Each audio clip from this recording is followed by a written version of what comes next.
Today we're going to talk about micromobility, a little bit of the history, but really I'd like to focus on some of the lessons learned, the future of micromobility, and Holly's just a really great resource. So her company, Less Road Traveled, I think it's just lessroadtraveled.com. You can check that out, connect with Holly, but she's really a great resource and has spoken at many conferences, events, and worked with municipalities and colleges for several years. So if you want to maybe just jump into a little bit deeper dive about yourself here, I think that'd be a really great starting point, Holly. Great. Thanks, Kyle. So I got my start in micromobility in bike share back in 2002, probably, when I had just started a nascent program at Harvard University called Commuter Choice.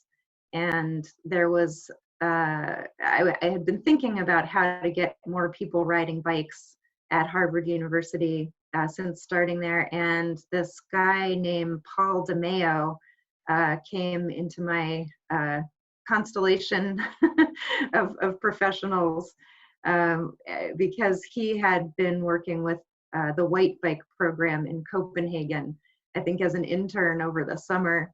And I got him to come up from Washington, D.C. and bring this 50-pound white bicycle that he'd brought back from Copenhagen. And we got together a few other universities and we started talking about how we could do sort of the next generation bike share on a college campus. The dockless bike share kind of got a good boost there. It was a campus was a smaller, safer environment that was sort of enclosed or somewhat enclosed, somewhat controllable in a way that a whole municipality isn't necessarily. But also the university could provide proof of concept to the city it was in or near, and help them feel more comfortable adopting a new technology.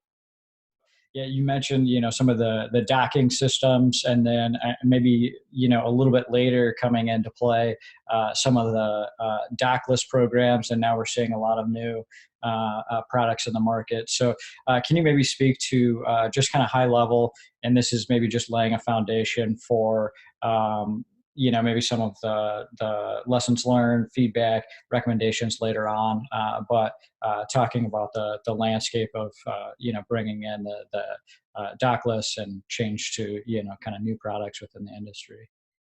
There's been two sort of important elements in the evolution of bike share and scooter share, and they are both the policy and the funding parts. Dockless bike share, a lot of people were early on finding them just littering streets, and people were tripping over them. They were an issue for folks who had mobility issues, any kind of disability. And so then regulation came along, and I honestly feel like any of the big issues that are still kind of keeping cities reluctant, and campuses too, to adopt dockless bike share or scooter share have been resolved, because there's no problem that hasn't been had.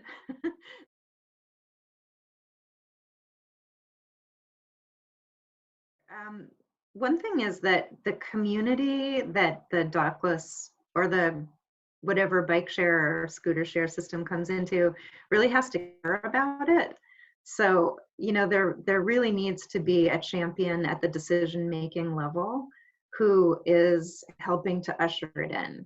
And I think we've seen a lot of examples of, Capital Bike Share got started because it had Paul DeMeo pushing it. He had been, researching and writing white papers and talking to people and talking to decision makers. And then all of a sudden, Gabe Klein became director of transportation for DC. And that was like that was the moment that it could really happen, because someone who had vision and was a bike share was at the, you know, in the decision making seat.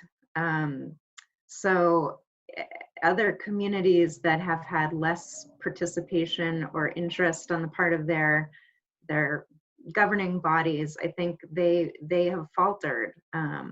And you know, it really, you've got to have some skin in the game as a community. You've got to understand that this is a transportation system, and it augments the existing transportation you have as sort of connective tissue. Like bikes and scooters are just the right size and the right um, speed to connect you that first and last mile of a transit trip, or you know, between two destinations in a downtown area. Also in more rural areas or suburban areas, they find that that micromobility devices, bikes and scooters, will start a trip in the downtown area and end up in a residential neighborhood. So they really are an important part of the transportation infrastructure, and they enable people to make the decision to not own a car and to rely on public transportation or biking, walking, you know, other more sustainable modes of transportation. Yeah, you hit on several really good points that I'd like to dive a little bit deeper with a couple. But one is the champion, and we've seen that, I would say, from the vendor standpoint, or you know, provider of micromobility solutions, is that communities that we work with, you know, some might not have that quote unquote champion, or someone to really spearhead that and push that through, because in some cases, and especially those larger municipalities, it is a there's it's a process, you know, and you have to be motivated to push, you know, to really push through all of that. So I'm glad you mentioned that. That's something that we see often as well. Another thing that you had connected on is the skin in the game, which, so I think that that maybe speaks to a few different types of programs. There's the quote unquote, you know, free program to the city. There's a few different alternative options out there. What have you seen? It's definitely not one size fits all, but the most enduring bike share programs have been the ones that have some ownership by a municipality, and a strong sponsorship partner. So thinking like City Bike in New York, and Blue Bikes in Boston are the largest systems that I'm familiar with. Those municipalities have helped pay for infrastructure, docking stations in this case, but also they've been, you know, doing pretty due diligence to improve their on-road bicycle infrastructure as well, because those two things go hand in hand. So the first bike share systems that were happening in Europe when I first started researching them were funded by ad panels, and there is some of that still happening in some of our larger systems. Actually, New Haven, Connecticut is funded by ad panel revenue as well, but that I mean, it's a time tested approach, and in the right size community and with the right support, can probably still work as well. It's not cities' fault that they are still asking for free bike share, even though it's not really available anymore, at least not What, without sponsorship or yeah, advertising revenue. what do you say it's not available anymore? Or what have you seen, I guess, in the market? And maybe taking uh, this is being recorded, I would say, right in we'll say a few weeks into the COVID-19. So maybe taking that out of it, is there anything that you've seen that kind of prompts you to come to the conclusion that those free systems aren't as as much of a thing anymore? Yeah, actually, I should edit myself a little bit and say Oh, that I think that a smaller system, a very large scale system, may still be viable because mhm. of that scale and because they can make some degree of revenue from just user fees. Mhm. But in smaller markets, it does seem to be the case that sponsorship is absolutely critical. Yeah. But again, to the point about blue bikes in Boston and City Bike in New York, um, the municipal government has some skin in the game. They've contributed to the infrastructure that supports it. Um, a city is more resilient in a time like we're experiencing now of economic uncertainty than a venture capital backed, you know, Yeah. Douglas company can be, Douglas Mobility Company. And that said, there are also benefits to being a venture capital backed, small, nimble uh, company as well. Um, What so from a municipality or college campus, anything like that, from kind of that standpoint, what would you say are good steps, like early steps to determining, hey, what might be the best fit for our community during kind of that exploration stage? What have you seen, maybe successful for those communities? like I said, just having a champion in a decision-making position is absolutely key. Someone who will help. I mean, this technology and this transportation system that we're building in micromobility is constantly evolving. The technology keeps changing, the economics of it keep changing.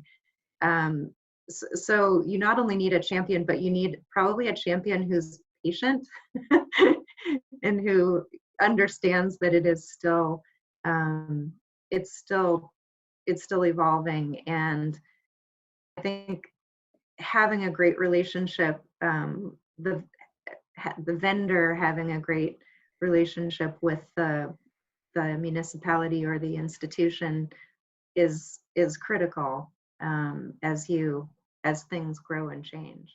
You've mentioned a few times having skin in the game, and City Bike being one of the programs that I think very successfully, both financially providing infrastructure, just supporting the system in general. I think so. That's kind of a key piece for smaller municipalities and maybe we'll say smaller, tighter budgets. You had mentioned an alternative option being sponsorship. So you have that champion that kind of helps guide this. What have you seen kind of for that funding process? Is it typically a portion of budget sponsorship? Are there other options available? And what have you seen kind of work successfully? Well, yeah, we could borrow a little bit from parallel industry of transit. Here in Connecticut, the Department of Transportation has helped enable what's called a UPass program for university students to be able to use the rail and bus system for free. Um, I I believe that most universities are charging their students a small transportation fee to help cover that cost, but it's led to enormous adoption of transit use. So that might be a model that could be used Mhm. by and I think again to the point that a university is like a living laboratory.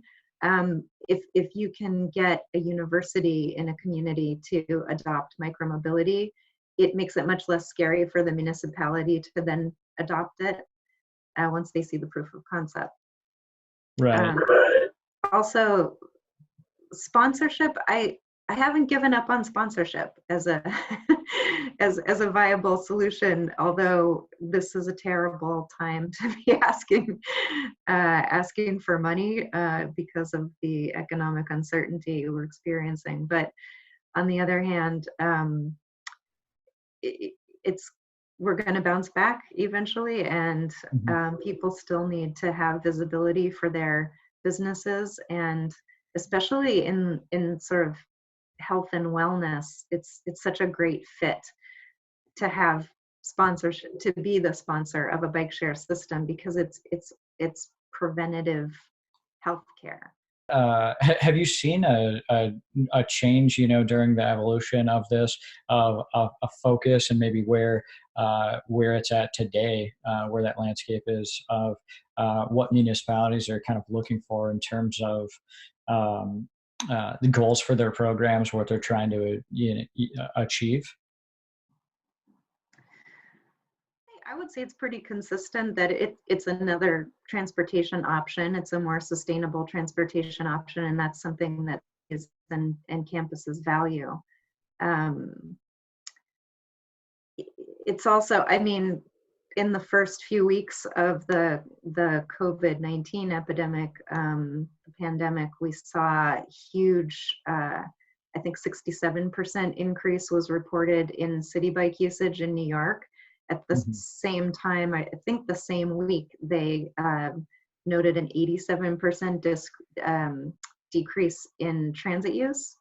So that was, that was just a moment in time, but it showed people really responding to the the ability to be outdoors and you know distanced from others while being able to transport themselves. um, Different, very much different from being in a crowded subway or on a crowded bus.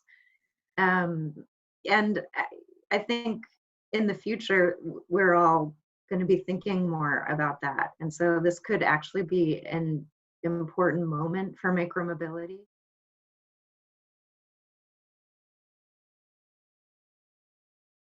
Well, this pandemic has actually been a really interesting lens to look at micromobility through, for the reasons we've already discussed, but also because some of the systems that are still in place um, are the most resilient systems, are the municipal systems, and they are giving health workers, essential workers, access for free to bike share, and maybe even scooter share in some cases where it's still operating. And that shows us, it reminds us that it's a critical transportation mode, when the more conventional ones are no longer, um, people are trying not to use them as much.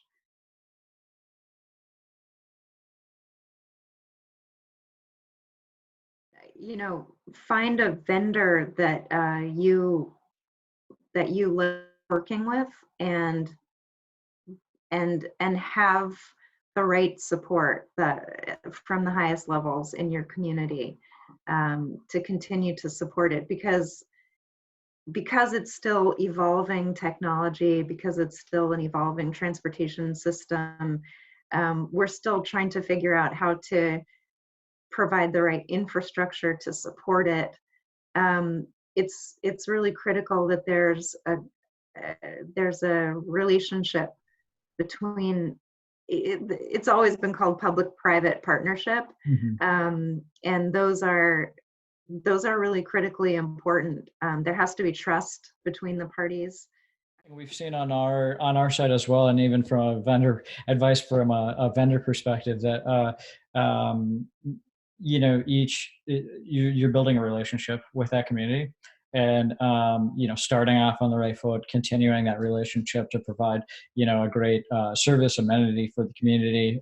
But it's the goal of this, at least at Koloni, is we want to provide a sustainable solution long term, and that comes in a lot of ways. But it's sustainable transportation, but it has to be financially sustainable. So you mentioned it multiple times. I think you're right on with communities have to have some sort of skin in the game. Along with that, it provides them a bit more control of that program. So if they're helping kind of fund the program, what we have found is they've been asking lately more and more for control over the program. How many products do we have? Where are they located? Are they hitting, our main goals? And to be able to hit on all of that, having some sort of skin in the game allows you to have a lot more control over what happens in your community. So I think those are, Absolutely, but it goes both ways. And like I was saying before, like I think the municipality or the institution that's bringing in micromobility, to some extent, has to trust the vendor to guide them oh, through absolutely. some of the decisions that that they need to make in order to support the system, because Mhm. it's new territory, it's new technology, and it may not make sense what a municipality is asking to the vendor, and similarly the the opposite is also true. Yeah, So I couldn't agree that's to my more. point, my Yeah. earlier point about patience too. Yeah, I think that goes back to that relationship and building a strong relationship of trust, which you already mentioned. I think both sides of the equation bring different skill sets. So the vendor, that has experience with the products, how people use them, what the data actually says, and then the municipality or college campus, they understand their city and they understand how people get around, where people are going from and to, and they so I think combining those two skill sets and knowledge bases, and working together to kind of design that program and meet the goals that are laid out is where we have seen, I guess, the most success with that. It sounds like you, you might be in agreement with Would that. agree. So awesome. Well, I appreciate your time, Holly. A lot of great information. So, as always, thank you. I appreciate it. Again, if you want more information, if you'd like to connect with Holly, you can check out her website, lessroadstraveled.com. And yeah, thanks again.